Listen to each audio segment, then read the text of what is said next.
5, 4, 3. And we are back, folks, here on the Michigan Insider on the Big 1050 WTKA online at the Big1050.com, 9 o'clock hour on Thursday mornings. You know what we do. You know how we get down. It is the MGoBlog Roundtable with the MGoBlog crew. And you think you get to the off season, basketball season gets over. What Nothing, off season? nothing to talk about, right? Not when the NCAA is around, fellas. Always something to talk about when it comes to the University of Michigan. Joining me as they do every single Thursday around this time, the crew from MGoBlog, starting with the man that started it all over at the blog, Brian Cook. Brian, good morning. How are you? Good. I'm good. How are you? Doing great, my man. Seth, how are you at the moment, my friend? I'm good at the moment. I got my colonoscopy coming up tomorrow, but I'm good at the moment. Give it a couple hours. Yeah. I took my daughter yesterday down after school. I took her down to Detroit, and we went to the park at the corner, which I don't know if anyone's been there. You know where Tiger Stadium used to be. They did a magnificent job. And like as a Tiger fan, as a kid, like being on that field and just kind of staring at it, I was kind of emotional. It's a gorgeous park. It's it's a beautiful day. We had Green Dot Stables. Man, I got to get down to Detroit more often. It was beautiful. Yeah, they've done such a great job. Great job down there. Mm-hmm.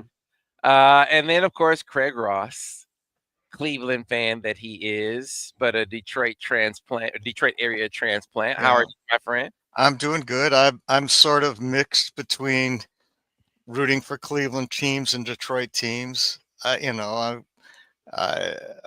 will not. I will let you get on the Tigers bandwagon if you want. No, if you want, I got a spot right next to me. No, I've been reserving this space for some. If you would No. like to get on the Tiger bandwagon, no. we've got Calavito. Yeah, you got Calavito. I resent that still. You got Travis Fryman. All right, and- there's space right here. No, I'm rooting for the Gandhis and their passive resistance, and I'm staying with them. The Lions have convinced me over the last 5 years that it's more fruitful and less aggravating than rooting for the wretched Cleveland Browns and the worst owner in sports. But okay. Well, I got some news for you for the history of Lions fandom. But you are welcome to join me on the Tigers. No. I got a spot for you right here. No. All right, fellas. So, man, a lot to unpack this week. The first, in the order of events, the first thing that happened was Santa Ono stepping down to go to the University of Florida. So let's talk about things in the order of their occurrence. So when you heard, Brian, that Santa stepped down and decided to go to Florida, were you surprised? And then B, your thoughts on how that will affect things moving forward from an athletic standpoint, if you think that Michigan will prioritize finding someone similarly inclined as far as how the presidency looks upon athletics. I mean, I just don't think it matters. Like the thing that just leaps out to me is like, why would anyone pay this mediocrity $3 million a year? Like, like honestly, like okay, his biggest accomplishment here is that he didn't text someone about a knish. Like, good job, but that's like honestly, the ratio of salary that goes to administrators versus the people who are actually doing the teaching at this university is ridiculous. And Santa Ona was a pretty excellent example of that. Because he went around and he shook some hands, but like, what did he do? I don't know what he did. Like, there's no, I don't know. Like, they're just going to get another guy or possibly a woman who's been an administrator at a school, and it's just going to be the same thing over and over again. Like, they replaced Dave Brandon, and the athletic department is more or less being run like Dave Brandon would run it. Now, he's like, Ward Manuel didn't alienate Jim Harbaugh, and he's not the worst person in the world. So there have been some improvements, but overall, like, it just feels like the same stuff. So there's no personal touch. It's just like, okay, we got to do what everybody else is doing. We don't want to make Michigan some to be unique. We just want to do the things that everybody else is doing so that in our PowerPoints, we can say that we're doing the things everyone else is doing. It's a really uninspired way to run any organization. And I feel like, over the years, Michigan's upper administration has sort of proven itself to be mediocre. And that's going to continue. Seth? Yeah, man. Like, the guy's taking the $3 million job from a $1.2 million job. The fact that people are trying to make this whole about a political situation is no. The guy's going from Michigan to Florida for $3 million. He is the level of coward who goes to Florida and then takes his name off something he signed 2 weeks ago. That's true. That man is a coward. That's true. But I mean, he's a very rich coward, but that's who he is. Yeah, and I think that's the point of who he was. This guy, people liked him a lot because he made promises to everyone, right? As soon as you talked to him, he told you exactly what you wanted to hear. But not everyone wanted the same thing. So eventually that was going to come due. And I think, his popularity, you could see it kind of dive off a cliff after 1 or 2 years. Well, just because he was there were not some fulfilling things that were kind of promises he was making. outside of his control, right? Right. Right. Gaza protesters protesting University of Michigan's actions and demanding that they divest from companies like Intel because they sell computers in Israel. Those protesters were not seeking a solution. They were seeking to be heard, but not by the university administration because their demands were ludicrous. So yes, no matter what no matter what he did in that situation, people were going to be furious at him. But there's a moment here to stand up for academic freedom. There's a moment here to stand up for the principles of the university that you apparently work for. And he hightailed it out of town and said, whoops, I don't actually believe in academic freedom on the way out. And it's like, why were we paying this guy 7 figures? Why are we paying any of these people 7 figures? I don't get it. Yeah, I can't echo that strongly enough. I mean, I talked to a number of people over the last few days, mostly older people because I'm old, and they all said, well, I had a pretty good feeling about Ono. And I said, well, why is that? And he said, well, because he's so visible. And he was visible, and that's a good thing. And it's one of the mistakes maybe that I think Ward has made that he's rectifying, incidentally. I think Ward's problem was there was such an incredible lack of transparency within the athletic department. And so people were always willing to ascribe to him the worst possible either motivations or abilities at doing his job. But I think he's moving in the other way on that. He's had a couple of good interviews, and good for him. But Ono was visible, but there's been obviously problems between him and the regents. He did not want to stand up for academic freedom. That looks pretty obvious. And what's most obvious about it is that where did he go? He went to the University of Florida that academic freedom in that state has long since evaporated with their governor. And they're a book burning state. They're a limitation of thought state. And that university is controlled by the book burner in chief. And so when he went there, he showed absolutely nothing to me in terms of courage, standing up for academic freedom. It is woeful. And Brian said it. He said there's a moment. I mean, he was in a hard spot. I'm not saying this was easy, but maybe that's why he got paid his $1.2 million, because it isn't easy. But there's a moment to stand up for academic freedom, and he did not. He wimped out. And so, in my opinion, not the opinion of WTKA, my opinion. I was going to say that. Did he? Was it wimping out? Or was it in line with his position? It's not wimping. Well, if it's in line with his position, it's even worse. He's never stated a position. Yeah. But yeah, that's what annoyed me about the over politicizing of this. For saying that he took a stand. He didn't take a stand. He took a job. Well, so here's Yeah. a couple things. Let's start off first Yeah. with sort of nuking any notion that folks may have had about this being in any way tied to athletics, because you saw that immediately coming from outside, from obvious sources, that he's leaving because he's running away from what's coming, this hammer that's coming from the NCAA. No, that's ridiculous. Yeah. That was utterly ridiculous. And so I mean, what I got immediately from folks internally was that as much as it may not be in line with what you're thinking, Seth, was that this was a highly political decision. Money was huge, of course. You got to get $3 million, make no mistake, because he had been pushing for a new contract for a while, which he eventually got here at Michigan, got that new contract. But this highly politicized environment with some very polarizing decisions. Yes, I'm not, and I'm not. I want to clarify. I am not downplaying the level to which, if he stayed at Michigan, he was going to have to take a stand, and that's part of being at Michigan. We are the top public university in the country. We are the #1 school that you're going to look at. If you want to say liberal schools and a bastion of liberalism in the most liberal country in the world, which invented this whole freaking idea of this is where it's at. Michigan is going to be one of those places where you're going to have to say something. You can't just sit on the sideline and watch it all play out. And he was in that position. What I'm saying is he didn't take a stand.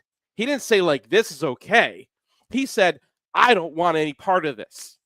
And I think there's a difference between saying, I can't take the heat, versus I believe that it's okay for the president to come in and start telling the university whether they can do this or that. And I think people are misunderstanding what the argument was about. It wasn't just about their DEI program. This was about the definition of DEI from the White House is very different than the definition of DEI from the University of Michigan. well, And I so think that they understood that very clearly when that came down. that DEI decision was already in process before Trump ever got elected. Mhm. And university was looking at the money they spent on it and the results they got from it, and they made a decision that I don't necessarily think was based on the current political climate, because there's been this crazy administrative bloat in universities where 20, 30 years ago you'd have one administrator for 30 students, and now you have one administrator for 5 students. Don't quote me on those numbers, but you have to start looking at, like, okay, well, what is this doing for our equity versus, like, how much are we charging people? Like, what can we do with this money that might be more effective? Like, increase the level of the MGoBlog guarantee, build dorms, like have places for people to live where we can have lower income students on campus, which has been a huge problem for Michigan, especially ever since affirmative action was outright banned. So to me, I don't necessarily think that's relevant to this decision. I think that's something that is separate, and I know a lot of people are frustrated by it. I know a lot of people are upset by it, but personally, I feel like that money might be better spent on teachers, might be better spent on lowering tuition for students that need it to be lowered. And people can disagree about that, and that's fine. But, like, I don't necessarily think that ties in with this. I just go back to the thing is that he signed a statement about academic freedom 2 weeks ago. 2 weeks ago, Right. he was on board with this, and now he's not. And it's like Right. that really shows you, that's an insight into his character or lack thereof. Right. And so your DEI argument, so I'm not gonna argue on the merits of DEI or not, but your argument certainly seems to be very different than his. Just even from the standpoint of what you just said. So 2 weeks ago, he signs this letter that all these university presidents have signed, and the moment that he makes a transition to another university, now he writes in to take his name off. Like, does he believe in anything, or is he just doing what he feels like he should do to get his $3 million or his $1.2 million from Michigan. Like, So just a guy with no principles. And I think the unfortunate thing about this moment in American history is we're finding out that a large number of very rich people don't have a spine. Like there are law firms rolling over, and like I mean, like so yeah, the long and the short of it is this decision had nothing to do with sports. That No. was very, very, very clear. I will say this: how visible he was in his support, I think that was significant. Now, how substantive was that support? I think there was some function to it. I think that there was. I mean, does it? I'm not sure it matters that much. Like we've had university presidents who are kind of like, oh, gross sports, and you know, Whistle. the athletic department was still the athletic department. Like Mhm. I'm not sure how much Ono's purported impact even was in that department. Because like, okay, we have the guy who's supportive of sports, and like, so can Michigan change its admission programs to like, get some of these exceptional players in? No. Did I they think stand up for Jim Harbaugh on the TRO hearing? No. I think So I think from a fundraising standpoint and setting the parameters of how the university from a fundraising perspective plays in the sandbox, because at the end of the day, these could be seen as competing entities. Fundraising for the university versus donations to NIL. You already have that issue just with intra fundraising entities as it is, whether you're athletics versus the medical school. I mean, these are all places or schools that are competing for the same dollar essentially. And now you throw in NIL coming in trying to tap into the same spigot. If you have a president that is valuing athletics in that way and is telling those donors, hey, this is an important thing to value too, I think there's some significance to that. I mean, I don't know. I mean, I think that a lot of that is just driven by the individual donors themselves not wanting to watch, Michigan check in with the 145th best passing attack in a 134 list of 134 teams. So, like, to some extent, I guess you could see some cross pressures. But the other thing is that this house settlement does come into effect, which is probably going to happen, but there's some bumps in the road.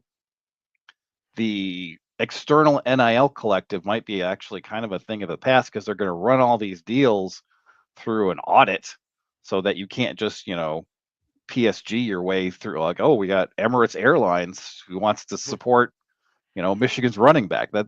So those kind of deals, like there's been articles about how people are rushing to get people paid before the settlement comes into effect because it's really going to restrict your ability to pay above and beyond what the actual NIL value of a particular player would have.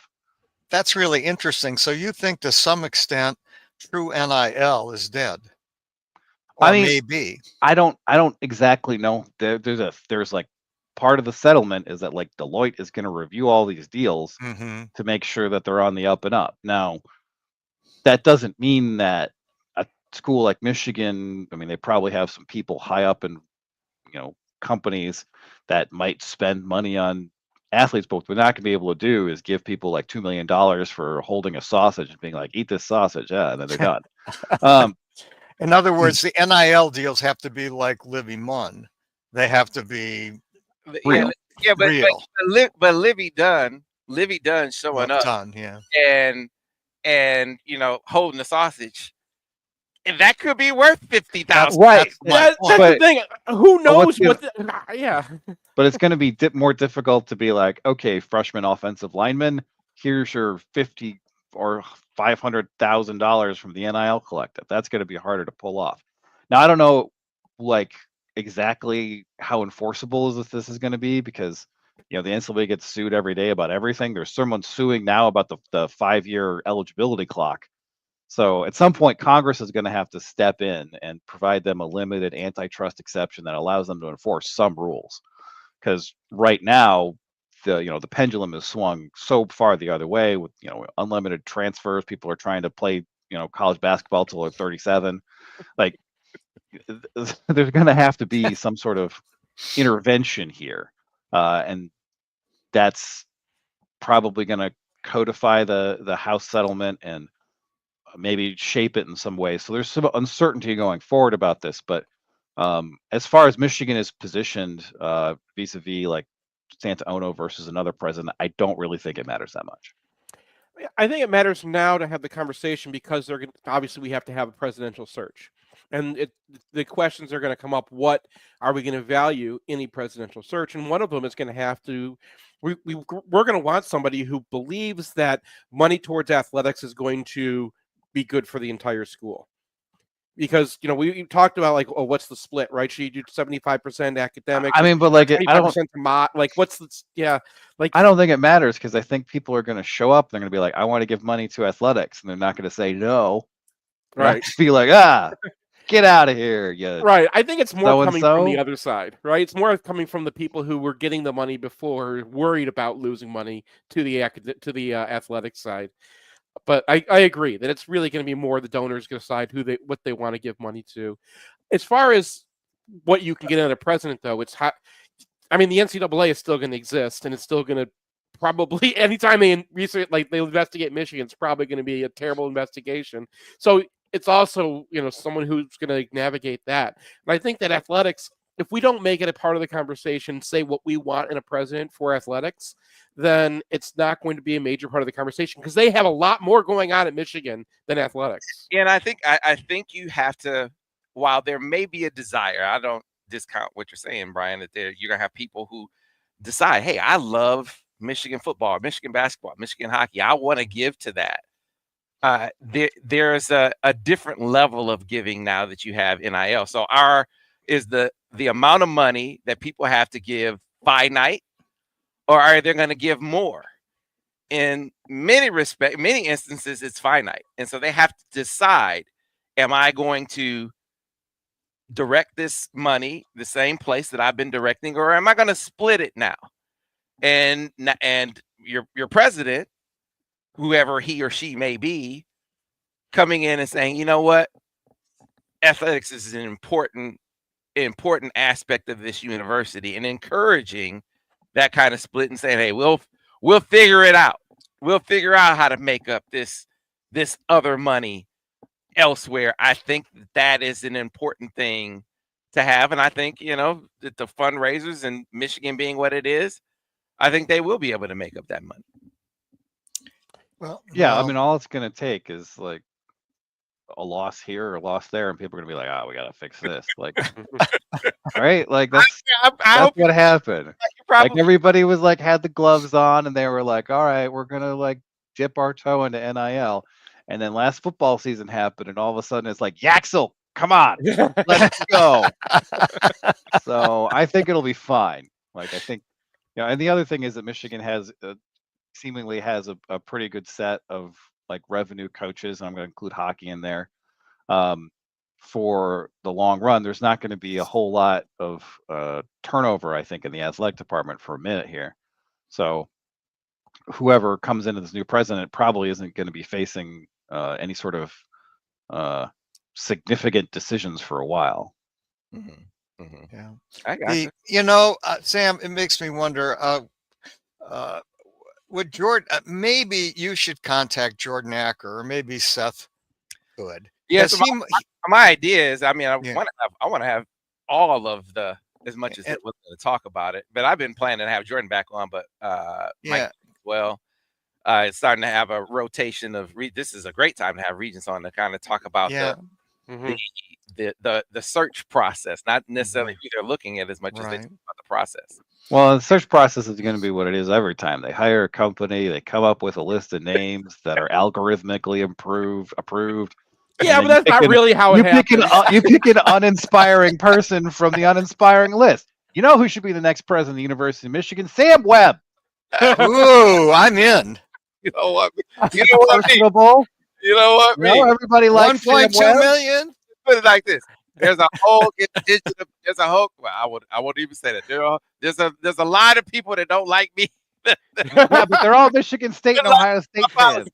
Would like some of my Who politics. cares that Tom Izzo hates you? Yeah, that's a positive.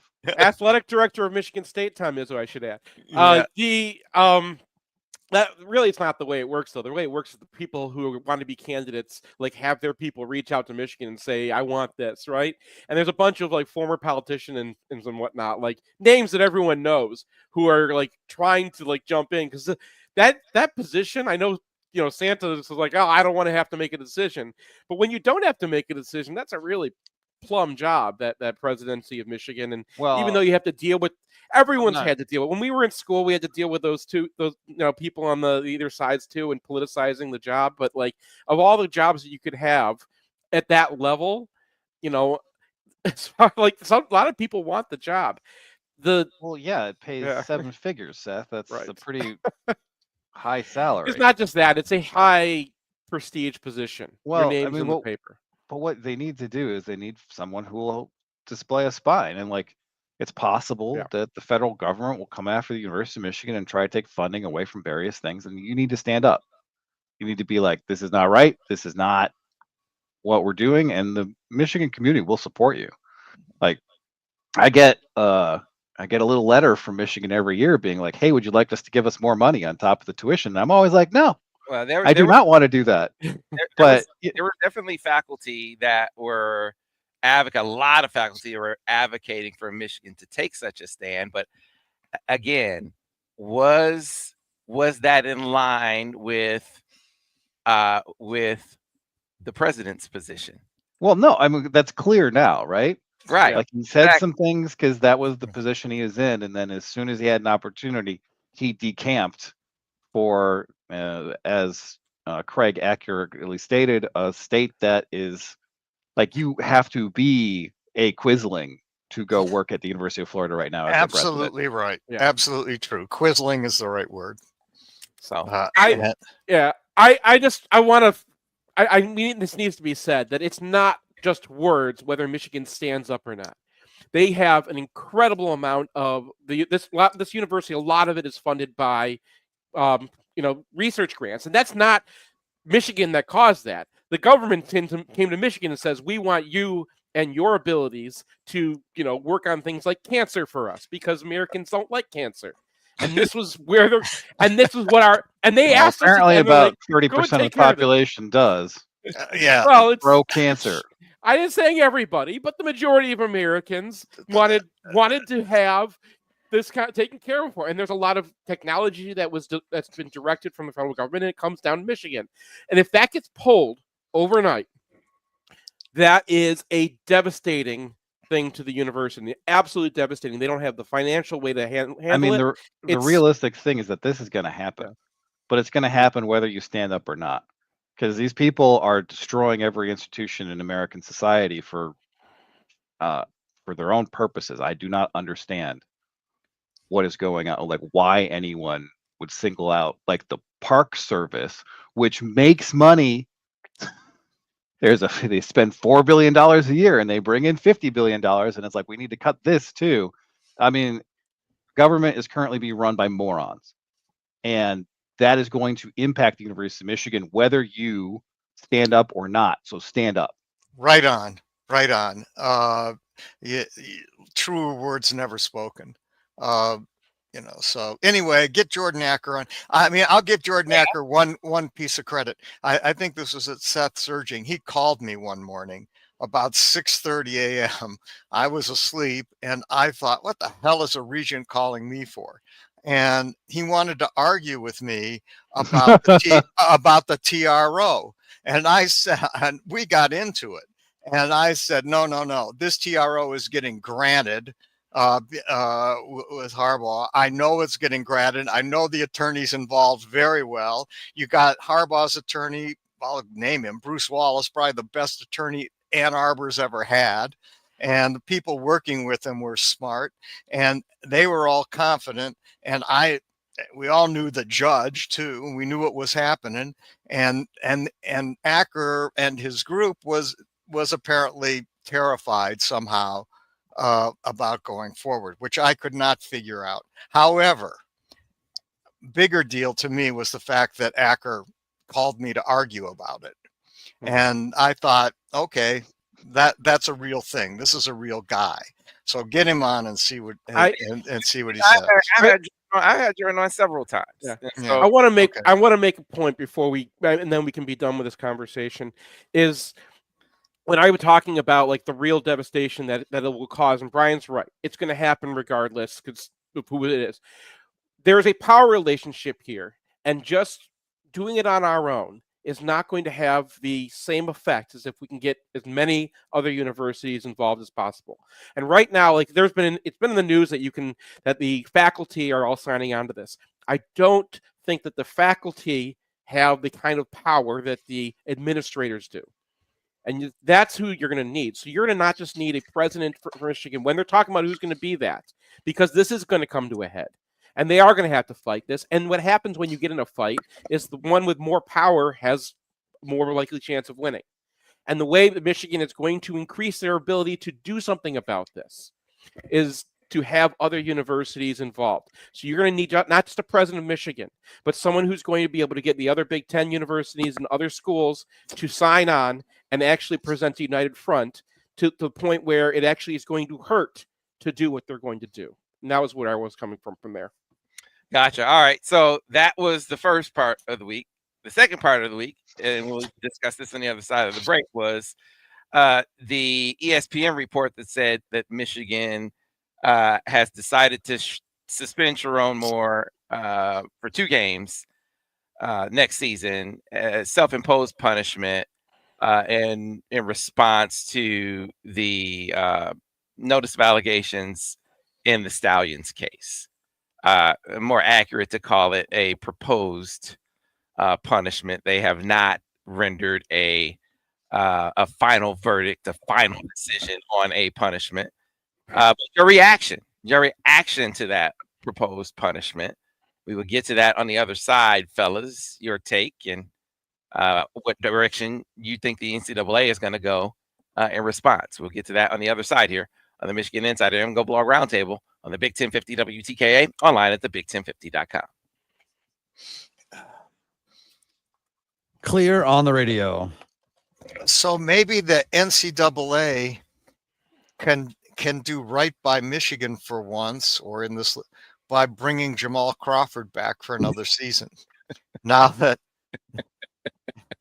I mean, he has a stronger argument than just about anybody, and I know he would do it.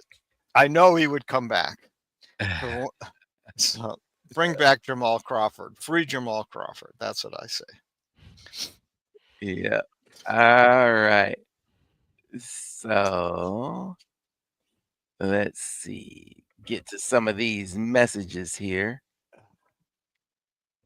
And yeah, listen, we gotta Don't read the messages on this Yeah, one. why you remember what we were just talking about? What are you going to do on the message board? Yeah, it's hard to have this discussion not be political. I want to give credit to the MGO board though, because up until a certain point, and a guy who was well known for doing this, everyone pretty much did a good job of having like this debate from a debate standpoint, like trying to reach a consensus instead of just yelling and talking over each other. I agree with you. I read through that. Yeah, that's pretty surprising in 2025 to have that kind of conversation on a message board that's not filled with people who are all politically aligned. Although I do watch our numbers, by the way, and we've gone from, I think, about 45 when I first started, watching what our numbers are, to 75-25. And we haven't lost anybody. So wait, that's 55-45. What 55 blue, 45 red. Oh, okay. How do you know that? Just on the Google Analytics. They track this stuff religiously. Yeah. Oh, really? So, okay. Yeah, and we've had a massive shift without shifting people. So what that means is the people who read MGoBlog have largely shifted from red or purple to blue in the last 10 years or so. I mean, that checks out with everything else, because it's like now, the Republicans are the the party of the uneducated, to quote current president. Well, you just can't you just Hillaried yourself. I don't care. I don't care. Like, if you voted for Trump, I don't care. Like, you're an idiot. You're an idiot. You are the dumbest person on the planet. Oh God, is that true? But I didn't say that. That was Brian Cook. Oh man. Back on radio in about 90 seconds, guys.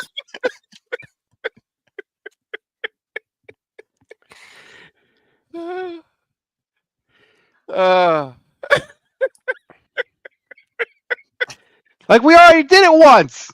We already did all of this before. What were you expecting? By the way, Scott, hey, listen, I have had Jordan. I think I've had Jordan on at least 3 times. But I do need to have the other regents on. So I've talked to Mike Beam about it. I'm going to put invitations out to all the regents, as a matter of fact. Been working on trying to put together a series. So yeah, that is something that's been on the agenda. Anyway, even before this. It's a great idea. It's a great idea. Yeah, I do like seeing the numbers, because if you just look at message boards and just look at people saying things on your whatever social media of choice, you don't really get a snapshot of what people believe. And I think that there is a with Brian, I agree that there's a Back in about 10 seconds, educational shift in the makeups of the parties, and we've definitely seen it with MGoBlog's readership. All right, guys, we're back on radio in 5, 4, 3. And we are back, folks, here on the Michigan Insider on the Big 1050 WTKA, online at the big1050.com. Before we get back to a riveting MGoBlog Roundtable this morning, and thank you for those who are in the chat who haven't gone too far off the deep end, even though there was a discussion that got somewhat Sorry, Sam. it got somewhat political. I got some stuff to get off my chest, I guess. What commercial breaks are for, Brian. You're good. You're good. You're all good at the commercial. I'm talking before we went to the commercial break. Folks they've navigated that discussion without getting too too far in one direction or the other. I did that, and I'm not backing down about that. You should. Hey, I'm proud of you. Thank you. Thanks. I'm not afraid of. I don't care. Yeah. All right, folks. If you're in the market for a new vehicle, you should get on board with Brighton Ford. Go to BrightonFord.com.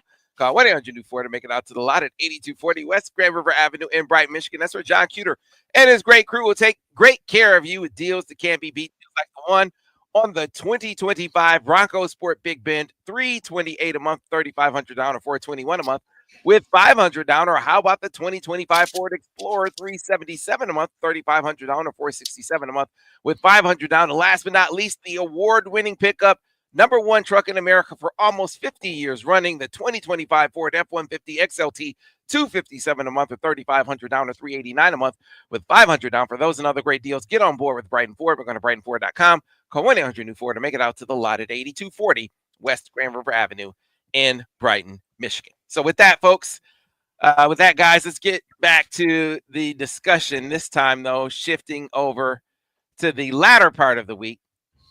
And that is the talk at the ESPN report. I think it was Wetzel and Thamel. They said that Michigan had decided to suspend Chiron Moore for 2 games, the Central Michigan and Oklahoma games, a self-imposed punishment. This is, I think no, that's wrong. 4th game. Sam. Yeah, not. It's the opener, I think, isn't it? No, it's the games 3rd and 3 and 4th 4. 3 and 4. Okay. yeah, it's Central Michigan and Nebraska, right? Yeah. Central Games Michigan, 3 and right. 4. Yeah, Central Michigan and Nebraska. I decided to submit for Central CMU and Nebraska in response to the Stallions case. Upon checking, because that story actually where we were still here. Upon checking, I was told by two sources that is by no means what they have decided, that is not final. This is very much a part of the back and forth process with the NCAA, where you have proposed punishment, what you might do. You get feedback from the NCAA. You're able to calibrate what you're gonna maybe impose, even before, or what you plan to present, even before you go to in front of the committee on infractions. And then, hey, coming out of the committee, the meeting with the committee on infractions, you could decide to do something together, altogether different, which actually Dan Wetzel said in his interview with Rich Eisen. He said, hey, you know what, Michigan could decide to rescind this whole thing, which is not what they said in the article, but you get my point. Let's talk about this from the standpoint, though, of the proposed punishment, Brian. Okay. What would you think of this as the sort of, if this were to settle it, would you be okay? Would this be a satisfactory conclusion to this whole ordeal, or do you think this is too much and you fight till the hilt? They shouldn't serve any games. What do you think? I mean, I don't know. Like, the way that this historically goes, as you self-impose some, generally not that meaningful punishment, and the NCAA is like, okay, and then you move on. So you kowtow to the power, and then they're like, okay, you did that, and then they let you live your life. So if that's what's going to happen here, okay, fine. I don't necessarily think this is really relevant to the larger discussion. We've seen, the NCAA like cut a deal with Clinkscale and Minter about whatever they did, and so there's like two different issues here. There's like these personal punishments, like Jim Harbaugh's going to get a show cause until the heat death of the universe, that don't necessarily, I mean, they're part of the investigation, but it's not really relevant to whatever kind of institutional level things that the NCAA will do. And I don't see that they can possibly do anything relevant given their history, given the fact that the NCAA president himself said that, they want it fair and square, and, vacation of records is something they only do when someone's ineligible, and they're not going to find that someone is ineligible. So Michigan won't have to vacate anything, and they'll have to pay a fine. And it's just like, we're just talking about all this stuff, and it just keeps dragging on, and nothing is going to happen because there's no precedent for the NCAA doing anything seriously in a case like this. So I just kind of want to, we should be able to move on with our lives at this point. That's where I am. I understand, but like, man, that's what they always do, right? They always drag these out, and part of the punishment in the NCAA's mind is to drag it out as long as possible. I don't necessarily think that's the case. I just think that these investigations take a long time and they have to be taken seriously, but it's just another like little news article, and we just move on and fine, like whatever. I mean, Thamel wants this to be a big deal because he's all right. Can we stop with the conspiracy stuff? That's two in a row. Not because of conspiracy. I'm saying when you're reading Thamel, I'm reading Thamel on the understanding that he wants to have a story right now. Right? That's what Thamel's up to when he's writing his story. When we look at whether Michigan should suspend Chiron Moore for 2 games, he deleted emails off his phone. He deleted the text off his phone. He deleted all the text off his phone, as I understand it, not just the Counter Stallions. Correct. The timing of it is suspect. Now, if he regularly does this, right, and on the first of every month he deletes all the text from his phone, and this was deleting all the text on the phone on the first of the month, and that's what this was about, then that doesn't warrant a suspension. If it's not regular, then it's too suspicious. Now he's your head coach, even though he wasn't at the time.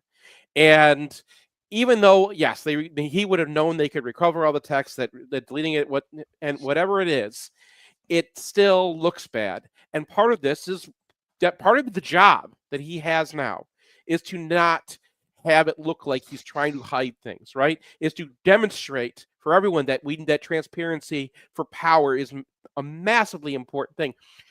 considering the things we talked about today, even more important than ever.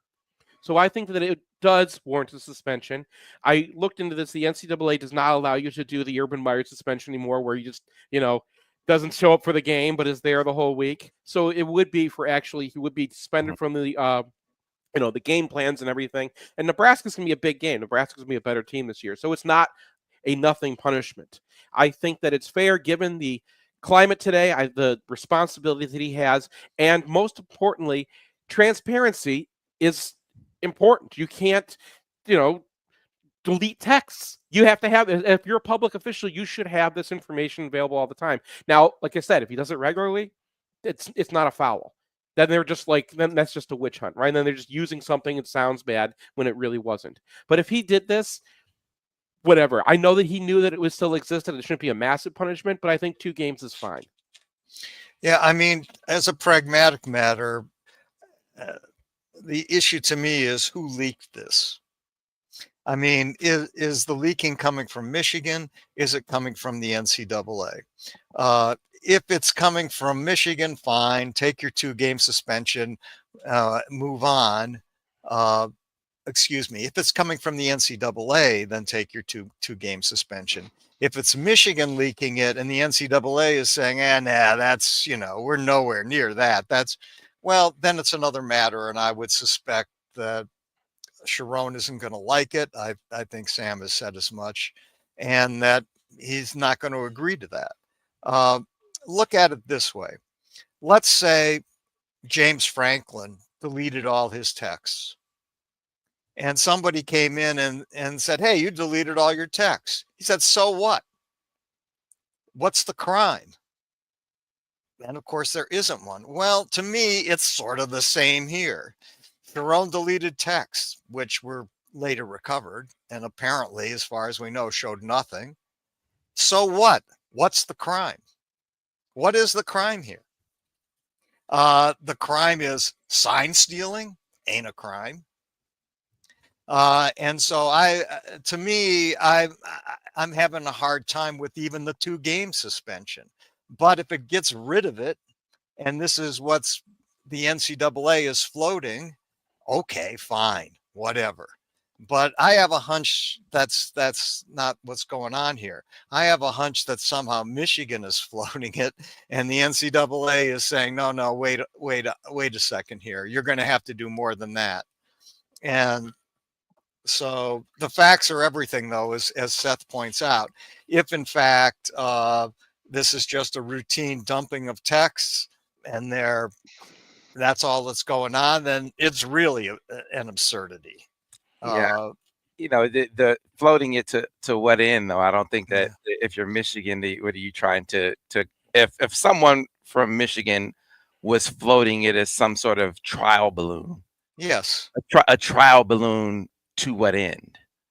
I mean, what is some level of public support going to pressure the NCAA?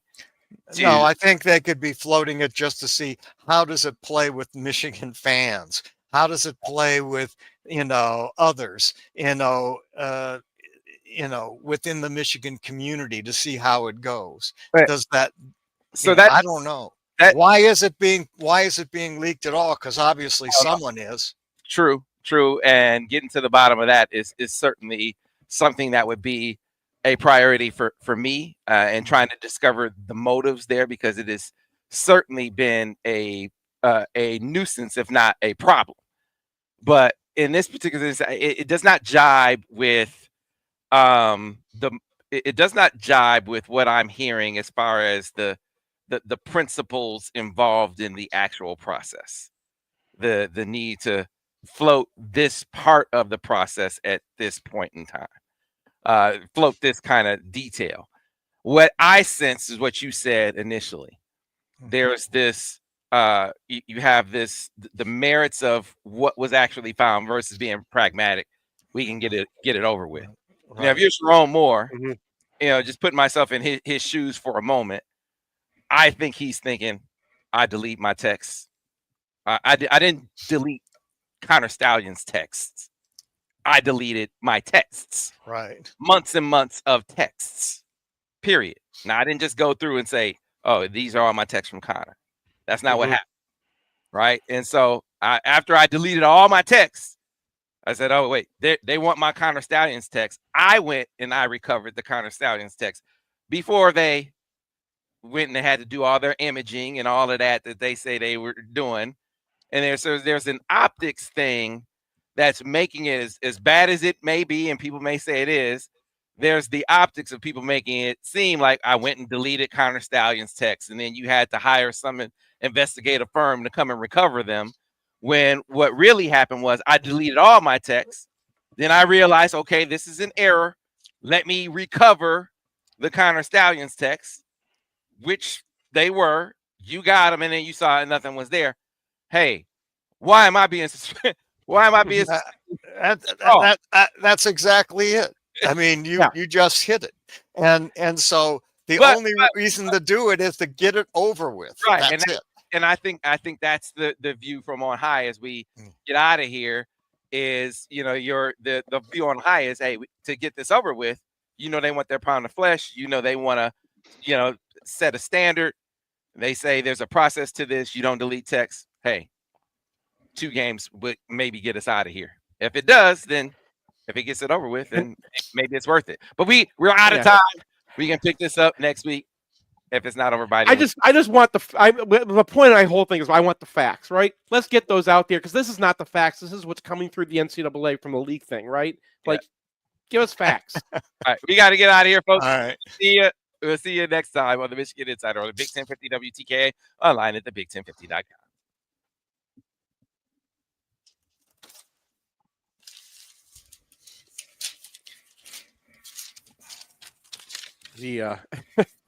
The comments today are fun. Are they really? Good. Hey, Sam, I just sent you an email. Okay, what's You it? have 3 OCWCs. I know I got HSI to do. I got to do that. 3 fresh Brighton copies, but I condensed it down basically to 1 because the only thing that changes in the middle is the offer. So the open and the close is the same. So I just put the offers all together. So you have to basically it's 1 read, but I got to get those done now. Okay. So I can get them recorded. So Brian, right, you want guys. to break in the podcast before you go? Sure. Okay. I don't know, man. It's up I to mean- I'm not going to tell you. I'm not going to talk about academic freedom right now. You can say Well, what you want to say. Like, I don't know. I think people should say it. So So you put want it me in to there. export these and send them to you, Ira, or how do you want me to yeah, do if you it? want to do that and just send it to me, that's great. Okay. That'd I'll be do great. that. I'll All right, do cool. that. All right. Sounds good. I'll get them in a little bit. Thanks, Sam. Later, guys. See you guys.